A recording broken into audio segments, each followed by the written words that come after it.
I'll just a minute. Okay. You ready for this one, Snow? Ready as I'll ever be. I'm ready to get it over with. Yeah. So, Charles David Black emailed me a few weeks ago and wanted to come on to talk about his book, How to Deprogram Any Liberal. Now, why he chose a show, I don't know. We'll ask him that. We're going to find out. We're going to find out. And we usually don't do an intro like this, but maybe he's trying to deprogram us. Did you ever think about that? Does he think he can change us? I mean, I might be able to be swayed, but you... Good point. Never me. I mean, I'm getting older. Maybe I can become more Mormon-like. I wouldn't mind many wives. Right? Really? Isn't one like a handful? Yes, I've never even understood that. I'm like, the way that men make all the jokes about women, I'm like, why the fuck would you want more than one then? And I say this as a woman, you know. I realize I know I could be a handful at times. Tell me. Right. Hey, I know my weaknesses, okay? I know my strengths, I know my weaknesses. It's important for everybody to know those things about themselves. Right. And your weakness would be? No, I mean, like, sometimes his mouth is sometimes. That's a strong suit, though, also. It is, but sometimes it also gets me into trouble. Like, I'm like, it's not like I'm not one of those people who's like, oh, maybe I shouldn't have said that, or maybe I shouldn't have said it that way. Okay, and at this point, this is where we want to play a game with our audience. How long do you think this interview will last? I'm curious as to see. Yeah. So stay tuned and find out. Charles David Black coming up. Hey, how you doing? You guys. Welcome. Yeah, it's great to be here. Okay, so you're in Utah? Yeah, I sure am. I'm in Utah. Where are you guys at? Kingman, Arizona. Arizona. Yeah, I was a little confused about the time zone because Arizona they don't have daylight savings time, do they? Right. No, we don't. Yeah. So it's 4 o'clock right here. Yeah. I heard they're about to do away with that altogether, like in every state. Yeah, it takes an act of Congress. Yeah. I think they've tried to do it before numerous times, and then for whatever reason, the whole purpose of it though was for farming. It's for now that most of our farms are run through big business, like I don't know it was so the kids could work on farms and whatnot in the summer because they'd be out of school. Sure. I'm kind of neutral on the issue. You know what I mean? It really doesn't make much difference to me. But some people have really strong feelings about daylight savings time. Yeah. Mm-hmm. What part of Utah are you in? I'm in West Valley City. It's just outside of Salt Lake City. Okay. So it's still Salt Lake County. Yeah. Oh, okay. Yeah. I've been to Utah's a beautiful state. I love all the red rocks there and everything. And it's fascinating how different the desert states look. Mm-hmm. Low crime, good job market, and just everything about it. I love living here ever since I moved here from New York. Oh, wow. Okay. Yeah, I moved here. Huh? What part of New York were you from? I'm not from New York. I'm from New Orleans. But I was living in New York before this, and it was kind of towards the end of the pandemic, and it was still mask mandates in 2022, and it was just really tough to live in New York. And I moved here, and it was just like a breath of fresh air, so much freer and better, and people were not wearing masks, and I love it here. Oh, okay. All right, well, let's get right into this. Okay, and we'll start on this. What's going on, Snow? Not much, MJ. Okay. Well, we've had a few authors on. Yeah. This one should be interesting. Uh-huh. Charles David Black, author of How to Deprogram Any Liberal. Welcome to the show. Thank you. Thanks for having me. Can we start off? Can we get a little bit of your background? And then secondly, why did you write this book?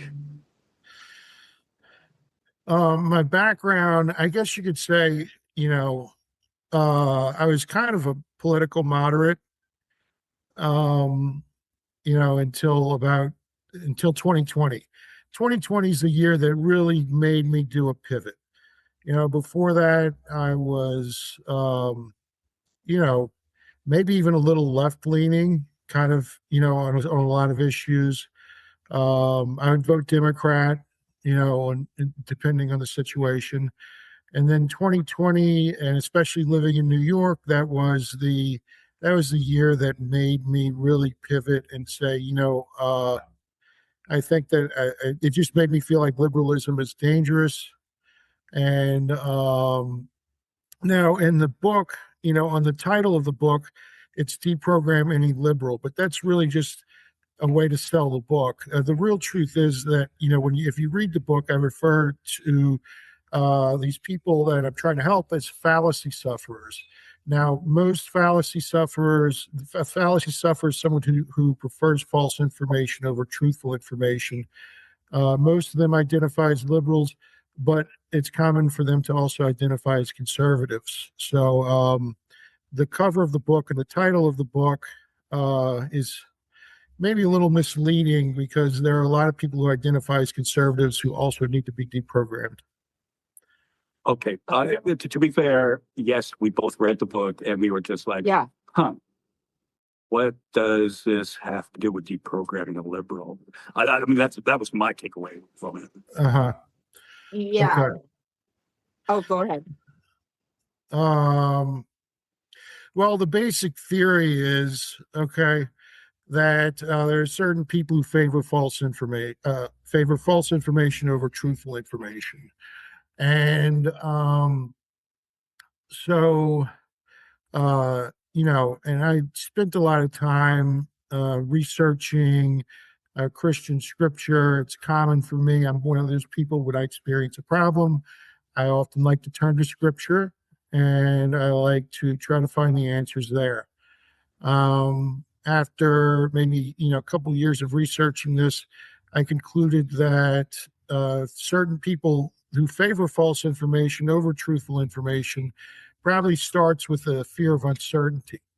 So if you are really terrified of uncertainty, then you might try to alleviate uncertainty in the quickest, easiest way possible, which is generally through false information. So over time and through repetition, some of these people are developing an actual preference for false information. And Christian scripture gives us a lot of tools to help deal with false information, including the parables, like the parable of the wise and foolish builder, parables of the 10 virgins. It gives us a lot of tools to deal with uncertainty.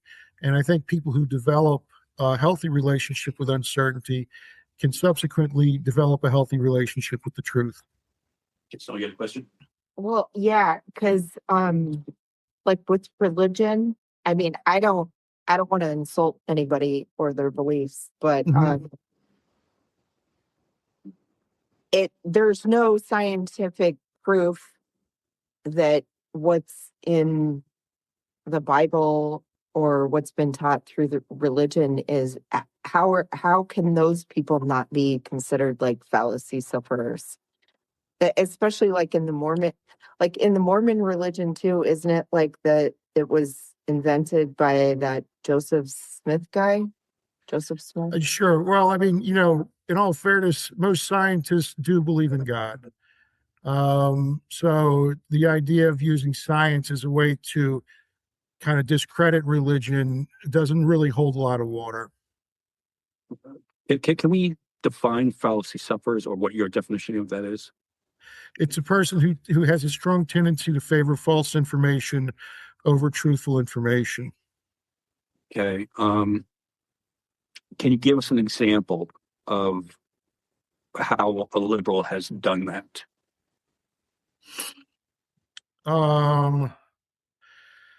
Yeah, I mean, well, look at all the evidence that's coming out about the COVID vaccine, and this new business with Anthony Fauci.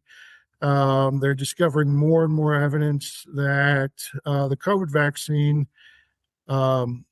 he suppressed information regarding other treatments that were effective in treating COVID, and and he did that so that he could declare a state of national emergency. Well, I So mean, that's Wait a second. Wasn't Trump Trump was still the president though. So how is sure. Well, he was taking Yeah. advice from Fauci, and it was mostly liberals that really advocated for the vaccine mandates and the it the came social out under distancing. Donald Trump though, and Donald Trump himself got the vaccine. Yeah, He got COVID, but Sure. he also got the vaccine. and he also took credit for Operation Warp Speed, which fast tracked the It fast tracked Well- vaccine. I think Donald Trump was wrong about the COVID vaccine, and I am a Trump supporter, but I do think he was wrong about the COVID vaccine. Then yeah, There's but more- okay. more Yeah, evidence. if you What's that can be a matter of opinion, because I'm a person where I think you've only had like the first few shots. first three. I it is going to be September soon. I will get the next booster. I get it like the flu shot. I get the flu and the COVID one right at the same time. I mean, I'm still here. I'm not saying anybody should have to get it. I wasn't for the mandates because mine was a little more selfish. I'm like, if you don't want to take it, I'll take yours. Yeah. I'm like, I wanted it. As a matter of fact, a little backstory about us. The only reason that we got it as fast as we got it was the school district had a certain amount of vaccines, and some of the teachers did not The want it. National Guard. Through The the National Guard National came Guard. out. Yeah. So we were able to take the place of the people that Yeah, did not because they want it. didn't want it. And I was like, let me get my butt down there. I want it. If you guys don't want it, that's the good thing about living in conservative America. A lot of actuary studies. So there have been actuary studies that have shown that getting vaccinated actually increases the risk of death. And I mean, if there's one group of people who's good at predicting death, it's actuaries. And so people who got What is an actuary? an actuary it's a statistician that works for an insurance company, and they sell life insurance. So they have to calculate the probability that you're going to die based on a multitude of factors. Like in Along Came Polly, was he a actuary? Ben Stiller? I don't remember. Because remember, he was always like, these are the risks, Yeah, I think he was an actuary. I think I do remember that movie. I know what you're talking Okay. about. Along Came Polly. It was with Jennifer Aniston and Yeah. Ben Stiller, and he kept calculating risks. I think he might have Yeah. been an actuary, if I remember correctly. Okay. That makes sense. Okay. But anyway, the actuaries came out and they said that in COVID, actually, it increases the risk of death. COVID or the COVID? I mean, not COVID, the COVID vaccine, the mRNA vaccine. Well, So were people passing away at that time when we were getting 9/11 numbers every day about the amount of people that were dying? Now we can get into medical reporting and the Sure, I think getting into medical reporting is a worthwhile discussion, because they were saying anybody who dies with COVID, they're going to list the cause of death as COVID, even though there might have been multiple factors contributing to the death. So the numbers that were being reported were inflated. but if you don't trust the science or the medical community, because then that would be them being, fibbing numbers or whatever. Well, how's that not being It's, like a I think fallacy? it's important to put science into perspective. Science is not always right. It's very often wrong. Right. I mean, there Right. was a time when you got sick, they would bleed you, and then you got sicker, and then there was probably centuries of people who died because medical science thought that bleeding them would make them better, and it didn't. And I think there are probably still things within medicine that there are probably still treatments that make things worse. So, I mean, and it's not science if you don't have peer review. Okay.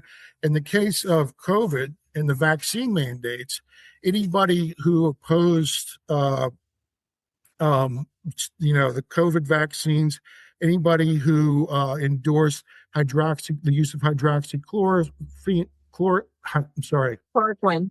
Yeah. Hydroxychloroquine. hydroxychloroquine, anybody that endorsed that, and the other one I think was ivermectin, if I'm pronouncing it correctly, Ivermectin, Yeah. the or horse something like that. warmer. Any Deprogram. medical professional that endorsed that was being suppressed. They were, being threatened that they might lose their license. There were a lot of medical professionals that endorsed those treatments, and they rejected the idea of the mRNA vaccines, and they were suppressed. And then we're supposed to trust the science when there's no peer review. Well, it's not science if there's no peer review. So But by rejecting Anthony Fauci or rejecting the ideas of forced vaccinations, you're actually embracing science because you're rejecting some kind of distorted pseudoscience that is devoid of peer review. but science in its nature is meant to you make the best calculation that you can, and then you test that calculation, and it could be wrong, and that's why science is always evolving, in my opinion, on it. Now, did Fauci do everything right? No, no, I don't believe that at all.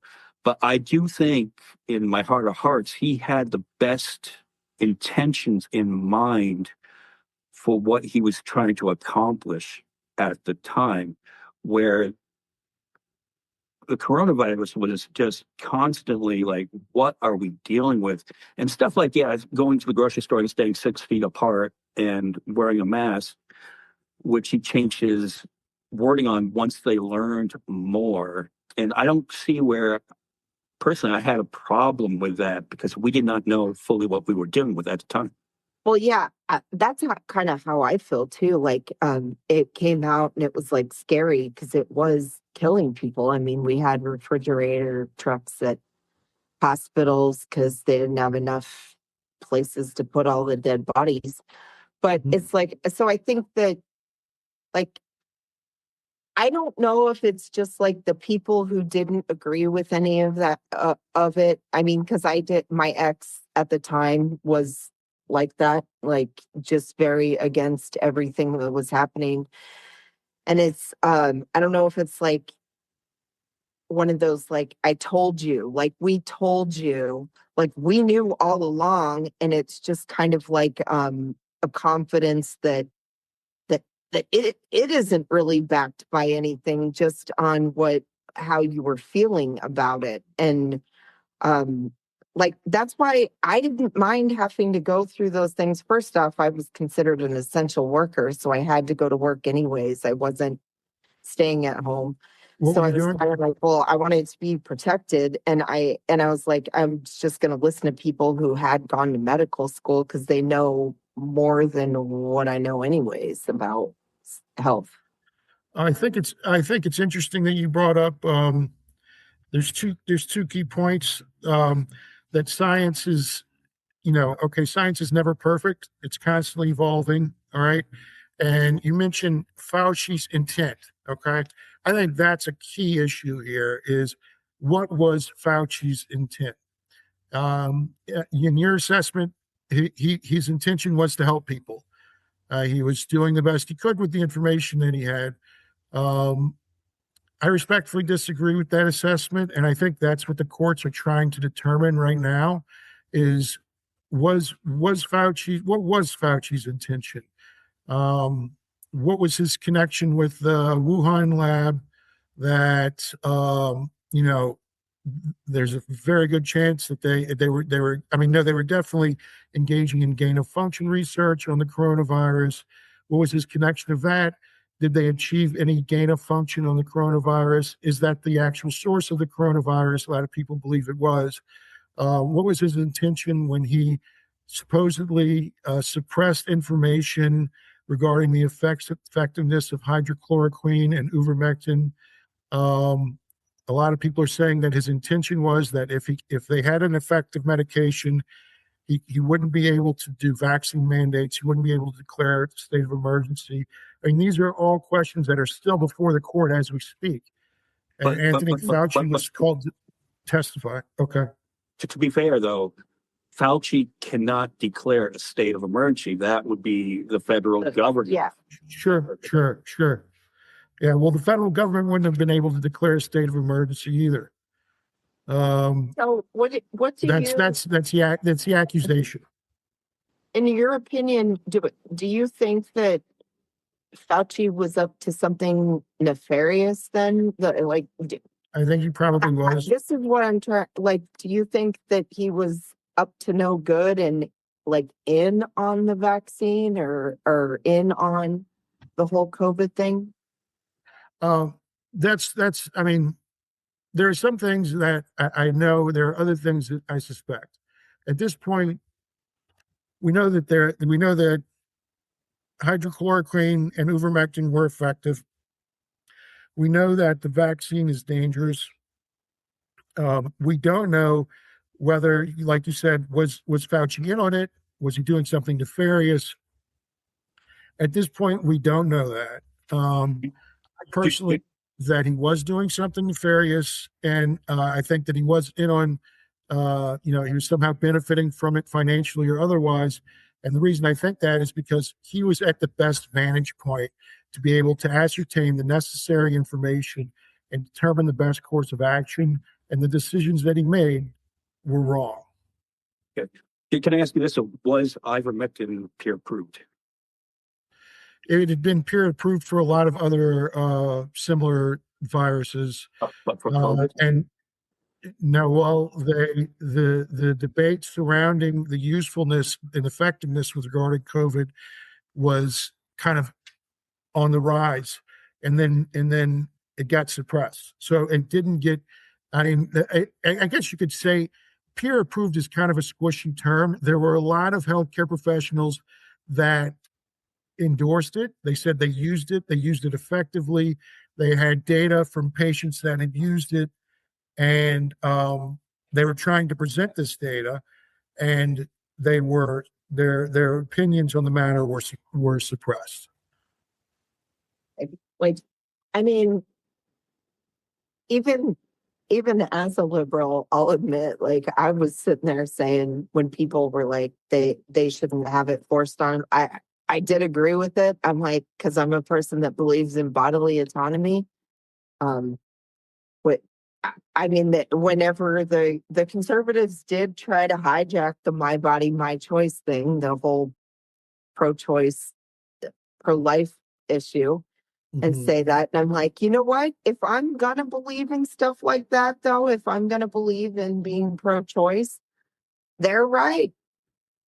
I could care less if they take the vaccine. And if they want to take ivermectin and they want to take anything else that like new age folks think is going to cure instead, by all means, I believe they should have the right to. Yeah, and as left leaning as we are, we did say that all along that we don't agree that this should be forced upon people. Right. And yes, that maybe shutting down the schools as long as they did harm children's mental health being isolated like that. Yeah, we believe these things, in our opinion, that a lot of people on our side might not necessarily agree with. Sure. And a lot do. A lot of people do agree with that. Well, there's a lot of conservatives who actually are highly critical of people who did take the vaccine, as if there was something, like as if they did something wrong. And I don't agree with that either. I think if you want to take the vaccine, you should be allowed to take the vaccine without being criticized by your coworkers or your peers. And I think if you don't want to take the vaccine, you should have the same right. Cool. We agree. Good. This is, Yeah. this is what we good conversation. That's Sure. Sure.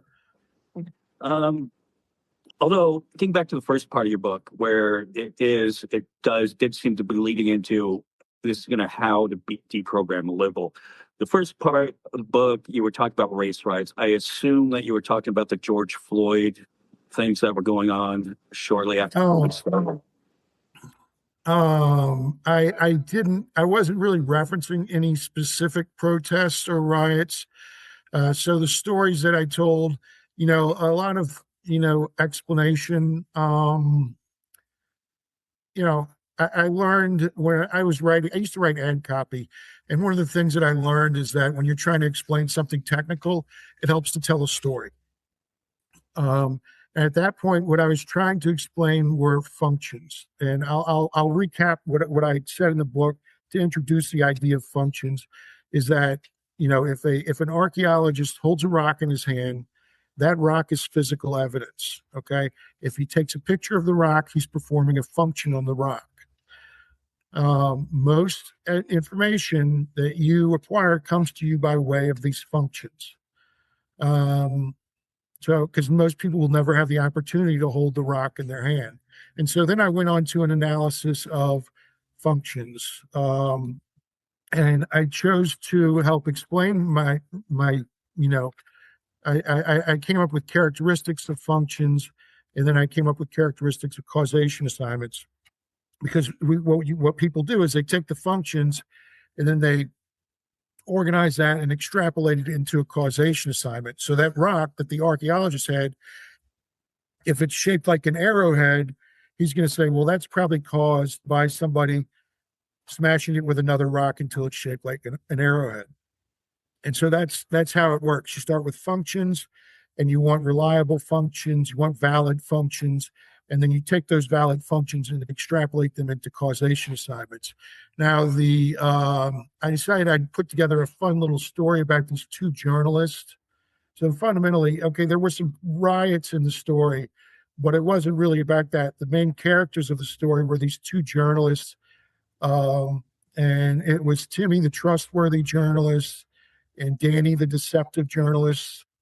And so I kind of use them as a tool to teach people, like, this is what a trustworthy person would do, and this is what a deceptive person would do.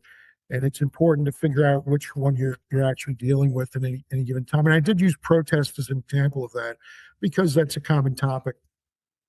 Yeah, but you also said there was a line in the book that kind of got to me was feminists bragging about how many abortions they'd have. Now, does that really happen? Yeah, I've seen that on. I've seen pictures of that online. I've seen women holding up signs telling that they had a lot of abortions, how many abortions they had, and Well, I disagree with abortion. So, and I threw it in there. Yeah. yeah, I mean, and that's fine. Like, if people believe, I mean, I'm pro-choice, but a feminist here, like, I haven't had any abortions. I don't know anyone who brags about having a bunch of abortions. And as far as stuff maybe online, could that be like maybe instigators that are trying to attack like what Yeah, that would be an women believe in orchestrated God? function, which is what I dealt with in the book. And it could be. I mean, there could be an orchestrated function. A That's lot just of something protests do have saying, orchestrated functions. maybe like, like, because you do kind of talk about like what the media presents us with and how it's not like, then when you talk about like fallacy sufferers, like they're believing stuff, that kind of seems to me like something that could be construed and to look a certain way. And I'm not saying that the left doesn't do stuff like that too, Well, but right, yeah, you take the January 6th protests. It's now been proven that there were 250 federal agents in the crowd. There is video footage of protesters being led into the Capitol building by police officers.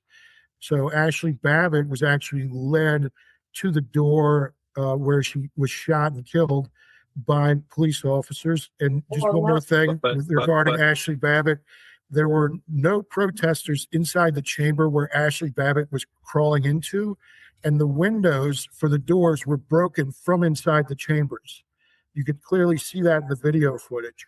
But you also see in the video footage that the police officers warned her several times to stop. Yeah, they told her, do not come in here. And then that's the same thing that the conservatives will always argue. If somebody breaks into my house, I'm shooting them. Like, I don't feel sorry for Ashley Babbitt. I'm sorry that it's unfortunate, but she was warned. Why would they lead all those protesters up to these doors with these windows that they themselves, the police officers, likely broke the windows? Somebody from inside the chamber who was not a protester. I didn't see that though. There's the whole. If you watch the video again, you can see it. There was a meme that was floating around. If you watch the video of where Ashley Babbitt was shot, you can see glass on the floor where the protesters were standing. And then you could see inside the window, you could see that there were no protesters on the other side. So That's whoever because broke there's Congress people on the other side of that door trying to escape. And so I've seen that footage. And as far as I'm concerned with her own people killed her. She was only shot in the shoulder. She probably bled out because people couldn't get in there to save her. Yeah, then you bleed out. That's not what it says. If you look it up online, it says that she was shot like in the shoulder or something. And it's the like video I saw, she got shot and she was holding her neck afterwards. Okay. So, I mean, we're not going to, we're going to have to just agree to disagree on that. But also, why do you think the government would do that? Why would the government break in the window and leave them upstairs? Because just like the same thing, the same reason that you think that someone would send someone with a sign that says, I had 12 abortions to a liberal protest, you're trying to discredit the protest. To go there. He said it'll be wild. He told them to go there. Then he got the video footage that the BBC showed about Donald Trump, the speech that he gave, telling him to go there, that was selectively edited to make it look like it was worse than it was. And Donald Trump sued the BBC successfully over that. That was an edited function. I deal with edited functions in my book. That video is later proven to be edited. Not only that, but the video footage of some of the video footage of the protesters entering the Capitol that day, they added sound to make it look like they were yelling and screaming. But do you think the wiping of the shit all over the place in there, them taking dumps, do you think that's all fake too? I don't really know about that, but there were definitely outside agitators, there were infiltrators in the crowd. So it's anybody's guess. We still don't know who planted the bomb, the pipe bomb. Somehow that's being suppressed. Well, I think they pressed charges against that person. If I'm remembering correctly, I'm not 100%. Why pardon? Some suspects. Well, the person that had the pipe bomb did not get pardoned. I do know that. They didn't get arrested or tried. There was a suspect. I don't think there was an actual trial. Okay. Can we agree that being a police officer with a flagpole is not right, though? An American flag. What are you talking about? Being a police officer with an American flag. I guess I don't know exactly what footage you're referring to at that point. There's just so many hours. There's so much footage on the transcripts. We watched the one that there's several. Who put that video out? It shows there's an HBO documentary. Yeah, they played the entire day because they had the entire. Did you see the Tucker Carlson treatment of that on Fox News? He did a series on Fox News, and then the Democrats, Chuck Schumer was furious about it, and so Tucker Carlson did an excellent job on it. And then he was fired from Fox News shortly after that. What are we doing? What are we doing here? What's going on? Sorry, we like to do the Tucker and Carlson impersonation. Yeah. Also, I want to go back to another point that you made regarding the Ashley Babbitt. when they said, well, who really killed her? If okay, somebody shot her, but didn't she die from bleeding to death? And if she did, then isn't that the fault of the protesters because they couldn't get her at medical treatment? So I deal with this in my book that when you extrapolate functions into cause and effect assignments, there are often multiple causes. Okay, so you might have. It's extremely rare that there would be only one cause and one effect associated with any function, like the rock in the Right. archaeologist's hand. There are a lot of I things that remember cause the this rock part to from be the book. shaped into an arrowhead. Okay, you could say that it was shaped into an arrowhead by somebody smashing it with another rock. You could say it was shaped into an arrowhead by the demands of their hunting practices, by their religion. You know what I mean? There are Mhm. always multiple causes, but I think in this case, the idea of intent, the officer's intent was to harm Ashley Babbitt by shooting her. If the other protesters are even in any way responsible, their intent was not to harm Ashley Babbitt, and I think that's an important point to make. Is that if you want to assign blame, um, I'm assigning the blame to the guy that actually pulled out a gun and shot her, and not to the protesters who happened to be crowded around and it made it hard for an ambulance to get there. So It is unfortunate yeah, that she was shot. I'm not saying that she deserved it. I'm saying I understand why it happened because they kept telling her not to come in there and then use lethal force. It is unfortunate. However, it's every time we've seen a video of an unarmed Black person being shot by the police, the right always says, if you would have just complied, why is this not the same treatment Yeah, like- then? She had an officer. Well, The most unfortunate part of her getting shot was she believed the lies that a president who had concocted that the election was stolen from him because he's such a narcissist, he can't admit that he lost. So technically, yeah, he probably is the fault of her dying. I oh, I changed my mind. well, George Floyd was not shot by a police officer. He wasn't shot at all. He was He choked. wasn't shot by anybody. He couldn't He breathe. died of an opioid overdose. No, he somebody's on your couldn't neck breathe. for He could. That's like you saying that they're saying that COVID deaths happen for people if they had COVID at the time that they got into a car accident. That An doesn't make autopsy sense. showed that he had died of an opioid overdose. It wasn't his first opioid overdose either. He had had another opioid overdose in police custody sometime before that. So it was the same situation. He saw the police coming. He ate his opioids, and then he told them that he had eaten his opioids, and they got him medical treatment, and he did not die of an opioid overdose that time. medical treatment's a knee on your neck. If No, somebody no. says I'm they talking about a can't previous breathe, incident. I'm talking about not this incident. I'm talking about a previous incident Okay. that was very similar, and it was with George Floyd. So this was his second but that's not how he time. died, though. You still said he died of an opioid overdose. He died because he couldn't breathe. He, Get a knee on his no, neck. the autopsy showed that he had died of an opioid overdose. And No, it didn't. the first autopsy showed that it died of an opioid overdose. And then the prosecution and the family of George Floyd ordered a second autopsy that showed different causes of death. Where did Okay, you okay, get okay, this okay. information from? How would somebody doing an autopsy be able to change it? Be like, you're right, it wasn't an overdose, it was strangulation or lack of air. Yeah, I mean, it was two different autopsies. The first autopsy showed high levels of opioids and concluded that he had died of an opioid overdose. The second autopsy was ordered by the prosecution and it reached a different conclusion. Not only that, but in all fairness to Derek Chauvin, the hold that he put George Floyd in is in the police manual. That's a prescribed hold that has been deemed safe by the police department. There's an actual picture of it in his police manual That's how they train officers to subdue people who are resisting arrest. And the body cam footage, I mean, you can't debate. The body cam footage clearly shows George Floyd was aggressively resisting arrest.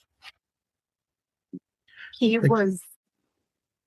they put him in the cop That's car not and what crawled I out of the saw. cop I mean, car. this is a really interesting point because I saw him. we consume many types of media, and we did not see that.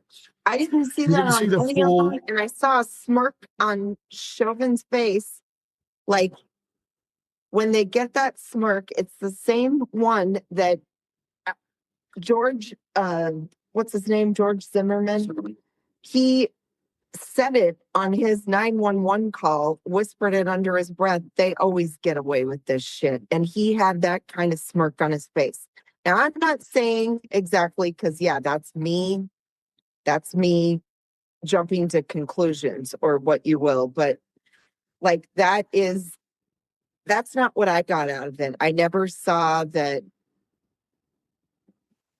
So you didn't see the chest cam footage where George Floyd was placed in the back of the cop car by police officers, and then he crawled out of the back of the cop car on the other side, and they had to run around to the other side of the car and hold him down. How did those doors not automatically lock? Every police car I've ever seen. Yeah, and sometimes they do. That's not relevant to the argument of whether or not George Floyd was resisting arrest. George Floyd was resisting arrest. Just because they left the door unlocked doesn't mean that George Floyd was not resisting arrest. Resisting arrest gets in a death sentence, though. Right? Yeah. What? The police officer does not get to be judge, jury, and executioner on that day, though. But he does get to make an arrest. He's allowed to make an arrest. He's right. not. And if you're being arrested and you resist, then you're resisting arrest, and that is a crime. And they are authorized to use a certain amount of reasonable force in a situation like that. Well, he's in prison and he was tried before a jury of his peers, and they still think that he murdered him. So there's that. We'll go with what the court said. Yeah, he definitely is in prison. But he might get out. He might get out. I think there's a very good chance that he's going to get out of prison. He's a murderer. He can't be. Well, good luck to him because he can't be part of. Not every single person that's in prison really deserves to be there. I mean, he does deserve to be there. He murdered someone. Like, isn't that like good luck to him when he goes before his maker? Then I like to say this to everyone who's ultra religious too. Good luck explaining yourself when you go before your judgment of God. Right. Good luck. Again, this will be. You're going to need it. He's going to need it. He's going to need it. I'm not directing this at you. I'm directing this at Mr. Chauvin. This is a very area we're going to agree to disagree on it. You talk about Sharon in your book. I don't know if I'm pronouncing that right. Sharon.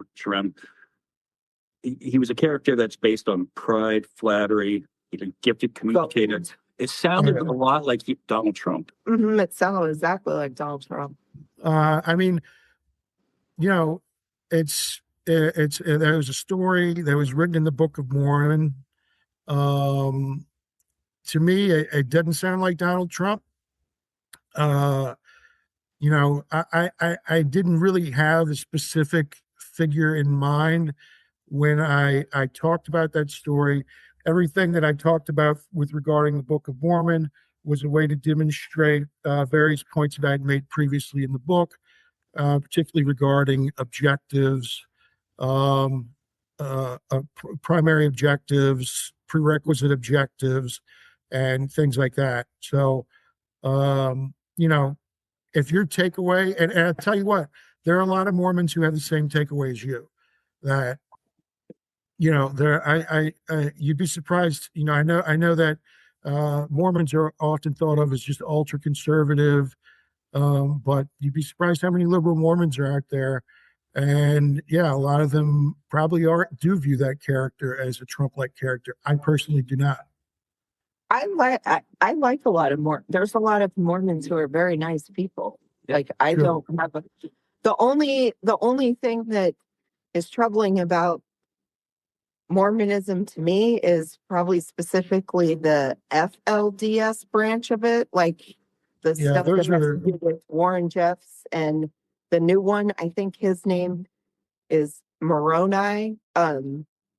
There just was another cult documentary released about him. He kind of took over after Warren Jeffs went to prison, and he then started the child rape.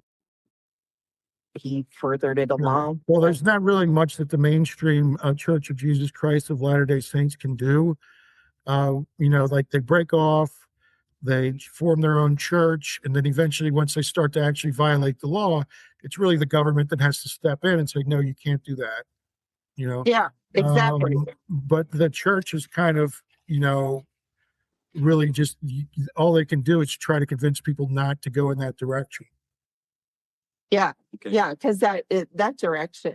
I mean, it happens in all religions too. I was raised Catholic, and It happens I was in pretty much places that out are not when the stuff religious. came out about the altar boys. I'm like, I'm not okay with this. These priests need to be turned over to the authority. They need to go to prison. Yeah, I was living in Boston at the time while that was going down. So I mean, it happens in places that are not religious as well. I mean, there are people who are not religious at all that have that same issue, and Oh, definitely. so I think It's not it's just religious specific. Like I've always questioned like why they are so intertwined, because it's like if you watch any cult documentary on any of the religions, um the extreme versions of them, it's always has that element of yeah. the There's always some type of pedophilia in it. I don't understand it. I mean, sure.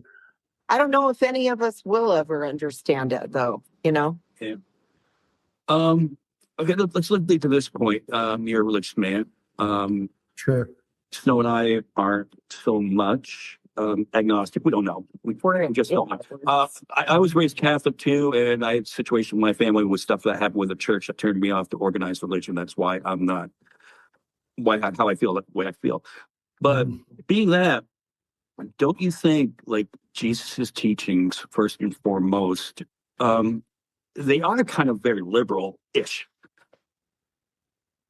Like love thy neighbor on it. Welcome to stranger. He's Conservatives love their death neighbors. penalty. No, when I saying that they don't. No, yeah. Like Sure. we're just saying like I think that the most important thing from the Bible specifically is probably the Sermon on the Mount. I think that that's like the greatest of Jesus's teachings. I think that's why he did it, said it for a reason, and you know, show told everybody what the most important things were. Like, even though I'm not necessarily religious, I believe that there's good moral teaching in it. But Sure. Well, I guess the golden rule was to love, and I'm paraphrasing because I don't have it in front of me, but it was to love the Lord God with all your heart and all your soul, and to love your neighbor as yourself.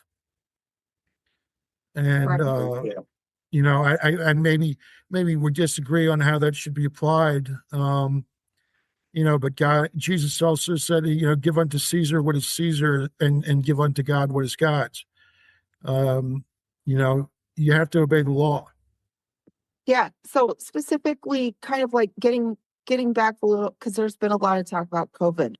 Like when that all happened, and me maybe from my upbringing about like love your neighbor as thyself, I was like, I wish people would listen to these things just so we're keeping people safe. Because I think that if we were doing I don't think that like having mask mandates, or like, okay, not necessarily the vaccine mandates, because there's already religions who don't believe in vaccines to at all anyways, like the other vaccines, they don't really believe in modern medicine. But like just the aspect of like, that's how kind of how I thought. Like I was like, I had no problem masking up because I knew that I was probably pretty healthy. I'm a healthy person, but I didn't want to be the cause of someone else getting sick or worse. Like, Mhm. because I love my neighbor. All right. Like, I mean, sure, like I got to tell you, I didn't agree with the mask mandates or the social distancing, but I went along with it because, like you said, it's not going to hurt me to wear a mask or to social distance. But with regards to the vaccine, I said I just adamantly oppose that because that is going to hurt me. And I think that a lot of conservatives and the approach that they took to all of that, they were trying to love their neighbor as themselves. Um, and they didn't want to see, people getting vaccinated with dangerous vaccines that, I mean, I still believe to be dangerous. So, like, in a lot of ways, I was trying to protect people. And, I think a lot of, there was a lot going on besides that, like the use of ventilators. There were a lot of patients that came into the hospital and they were hooked up to ventilators. Um, and in many cases, ventilators could actually be harmful to certain people in certain situations. I'm not convinced that ventilators were being used responsibly. Well, we personally know a friend that was part of our community who was only in his 50s, got COVID, went in the hospital, had to be placed on a ventilator, started doing a little bit better. So they took him off the ventilator and he died. So Yeah. he died from COVID. Like I don't think COVID is just a simple answer. I don't think I don't any of think that, them are. Like, I I, think that, but I do agree with you. I mean, I agree that if people really believe in their heart of hearts that the vaccine is bad or whatnot, then I don't believe that they should be forced to take it. And I really don't think that anyone was. No one where I worked, we had idiots that ended up quitting, and I'm like higher ups in the company. where did you work Like, at the time? We can't really tell. well, I don't want to say Okay. I worked for a big, well-known company, but it's like they Sure. they never forced us to get the vaccines though. This idiot was so like So he quit call even him though he that. wasn't being forced to get vaccinated? No, he was not going to get forced to get vaccinated. He left before because he's like, I don't want to get forced to get vaccinated. Yeah, Like I wouldn't have done it that. it was like that much and it's like we never got forced. I did this by my choice. Like I did this long before they even started talking because we had the opportunity to get the vaccine. It was not being forced upon anyone at the time. It was specifically, by choice. And somebody had reached out on Facebook and was like, look, a lot of the people here don't want it. So they don't want to let it go bad. And they're wanting to know if the people who have already wanted it came and got it. It was the school district. They were trying to protect like vulnerable people who are going to be working, obviously teachers work with children and whatnot. So those are who got vaccinated first. And they were like, everyone who wanted to come and get it then has got theirs. So we have all these vaccines left because they came up in the hopes to get more people vaccinated. But I mean, I get it. People are opposed to it, which I am grateful for. I will always be grateful that I was able to hop the line, so to speak, because we were in the category where we would have had to continue to wait. We don't fall under the senior citizen category. So I was like, all right, if they don't want it, I'll take theirs, Sure. Okay, we're gonna wrap this up. Can we ask you a few quick questions on it? Sure. What's your stance? Have the Mormons changed their stance on the LGBT plus community at all? I know like Dan Reynolds from Imagine Dragons was Mormon and he was a big advocate for that community. So I know that there's Elder Holland, who is a member of the Quorum of the 12 Apostles. He made a statement a few years back that, it got a lot of backlash. And his statement was that, we see the lifestyle is sinful, but it's important not to judge people too harshly. And we love everybody, including all the members of the LGBTQ community. But it's still a sinful lifestyle. In the same, I mean, in my experience, in the way that I've known other Mormons to deal with it, it gets treated almost like, premarital heterosexual intercourse. Okay, it's a sin, but it's not that bad of a sin, And I think that what's important is that your judgments will be judged. Okay, so what's really important is to not judge people too harshly just because you think they're committing a sin. And that's, as far as I know, everything I've known, everything I've heard from any higher ranking member of the church, like in the Quorum of the 12 Apostles or something like that, it's all been along those lines. And that seems to be the way that I see most Mormons treating it, although that's not true of everybody. Everywhere you go, there's going to be people who don't really follow the scripture, and they judge harshly in a situation where they shouldn't judge so harshly. Okay, fair. Would you consider Snow and I fallacy sufferers? Based on the conversation that I've had, I don't think you're such fallacy sufferers. The truth is, everybody harbors fallacies. But I will say this. Okay, one of the things you might have read in my book, when I started to go into the step-by-step process, I said you should always use these techniques on yourself. Okay, because even if you think you're not a fallacy sufferer, how do you know you're not a fallacy sufferer? And I talked about the analogy of a lot of people, they want to see the splinter in other people's eyes and they fail to see the log in their own eyes. That Jesus gave us that analogy. So, I mean, whether or not you're fallacy sufferers, I got to tell you, I definitely disagree with you on a few key points. But even if you weren't fallacy sufferers, I'd recommend that you go through the steps just to help yourself develop a healthier relationship with the truth. And look, it can't hurt. You read the steps, okay? Do they sound harmful to you? No. Well, what I kind of got out of the book, what I was trying to, because I'm like, I don't think it ever talks specifically about deprogramming a liberal, other than the fact that you used a lot of scripture. So do you just believe that religion is the way to deprogram? Do you see liberals as basically atheist, and because I mean, No, they're not at all. okay. There are a lot of religious people who are liberals. Yeah, because there's conservatives who are atheists too. I mean, I know, There are.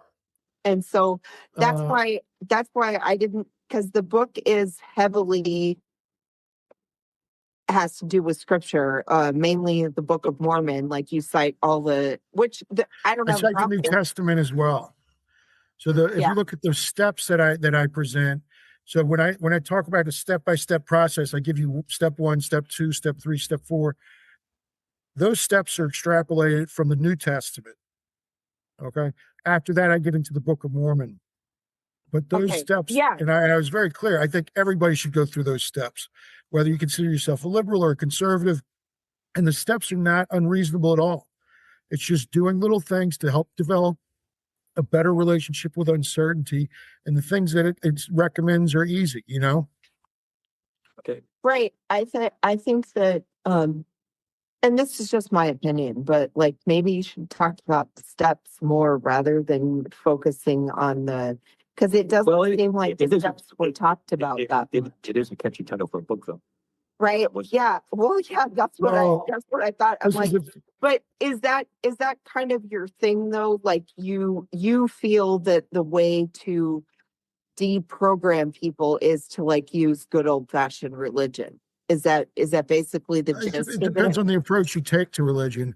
What I'm doing is I'm trying to extrapolate solutions from scripture. And I think that's a good way to do that. And of course, there are a lot of people who extrapolate problems from scripture and they make things worse. So it really depends on the way you apply scripture.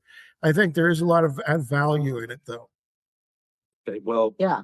I mean, I think there's a lot of value in the Sermon on the Mount. I will always agree with that. I'm like, especially Is the that one where the about Beatitudes came out? Was it the Sermon on the Mount?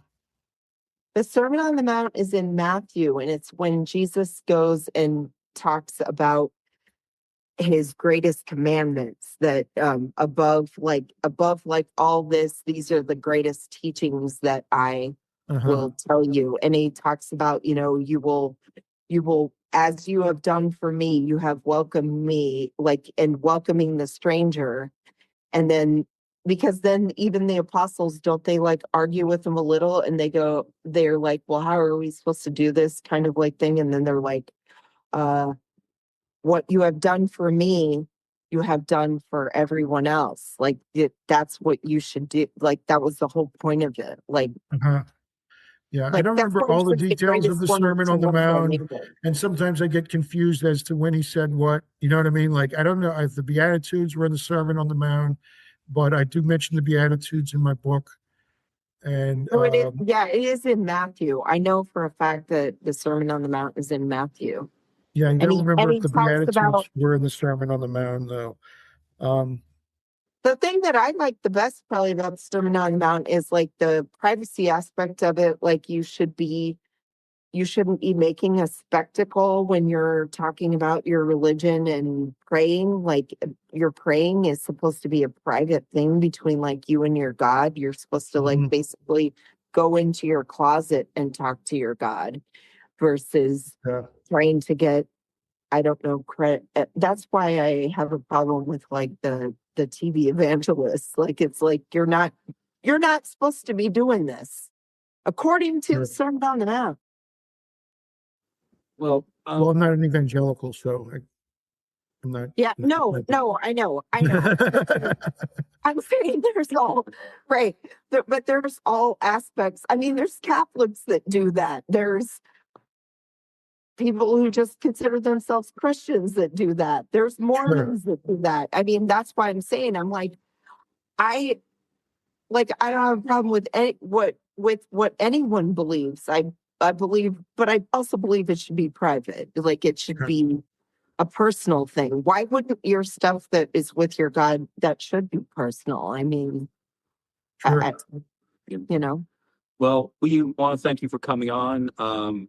Yeah. I think it was a person really brave of you, because I think you went in knowing that we would not. Did you know we were liberals when you? I knew before I scheduled. Yeah. Huh? Yeah, I checked all your profiles. I checked your YouTube page, and I could see that you were liberals. But so what? Well, I'll do it anyway. It was, and I think that this is what we need, is more conversation between both sides. Yeah, we want to talk to the other side. Like we're fine with it. Like I'm like I don't want to be a fraidy cat. And I just went to a Republican thing last night, like here in our local town. Like they had the guy who's running against our current governor come to try, and it was a Republican event. But I'm like, I'm here to listen. Like, am I welcome or not? Yeah.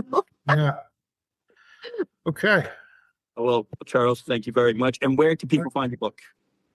It's available on Amazon. It's called Deprogram Any Liberal. It could also, there's a website, lieshield.com, and that's words are spelled correctly, lie and shield, and then .com. So they can visit that. Maybe you can put a link somewhere, if you don't mind, like in the description. Sure. No, I will put that in the episode description. Okay. All right. Well, thanks for having me, guys. All right. All right. Thanks. Enjoy the rest of your weekend. Yeah. Bye. Bye.